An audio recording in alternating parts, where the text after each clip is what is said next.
why the middle class is finally screwed. The middle class is getting less and less money.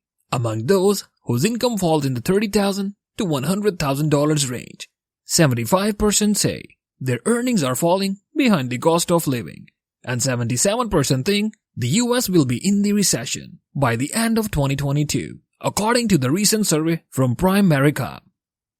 3 top reasons the middle class is screwed. Does middle class means that your income is average? What is household income? What is the difference between median household income and average household income? The answers to these questions are important to this discussion. So let's get to it.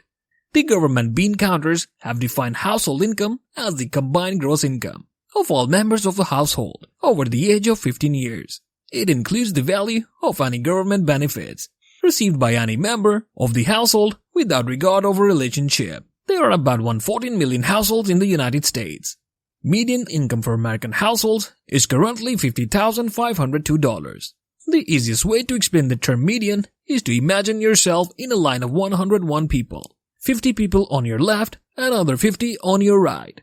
The 50 on your left make more than $50,502, and the 50 people on your right earns less. In this scenario, you are the median income earner. Average household income is another beast entirely. Current average annual household income stands at $69,821. In the context of my earlier example, average household income would be calculated by adding the incomes of everyone in the line and dividing the total by 101, the number of people in the line. Household income is an interesting statistic, median or average, but it doesn't really tell the individual much about his place in the economic pecking order. For that, we need another statistic. Screwed, and here are 3 reasons why. Number 1. Many millennials still live with their parents because no jobs are available for them when they graduate from college. They are competing with previous crops of graduates who have also failed to find work subsequent to graduation. Ironically, part of the reason these graduates can't find work because their parents have not been able to retire. In many cases, because their parents are still living at home. Number 2. The housing market has failed to rebound. Our kids can't afford homes. Our kids are living with us. The construction trades are suffering because of the lack of demand of new housing. Existing homes that do sell are frequently purchased by hedge and private equity funds. These funds perform cosmetic repairs and rent them out to a growing underclass that cannot afford to buy. Homeownership generates significant demand for a variety of consumer goods.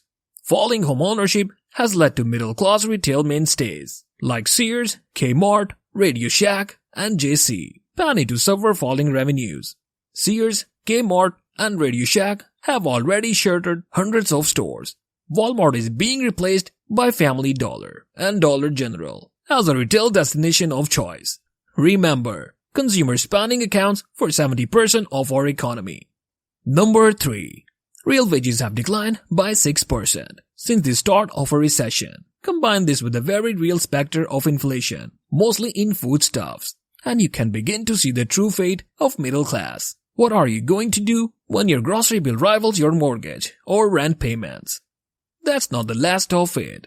In 2008, 25% of those aged 18 years to 29 years defined themselves as lower class. Today, almost 50% do.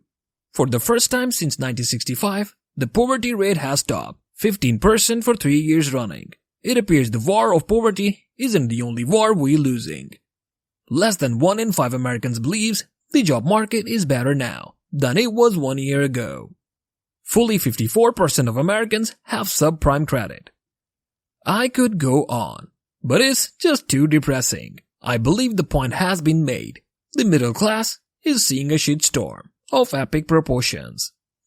Understanding how the economy and inflation is moving and how the wealthy outpace inflation by having unfair advantages should provide you with the awareness to step up and take control to your own finance so that you are not worse off than when you first started. Conclusion. Perhaps it's finding new avenues of generating income, or perhaps it is going work that creates more value and income for yourself. Only you can decide what works best for you. Hope you enjoyed the video. If you did, please leave a like and subscribe. I'd really appreciate it. Helps out the channel. But that's all to us for today. Thanks for watching. Make sure you follow Dollar Talk. For more videos, stay tuned. See you in the next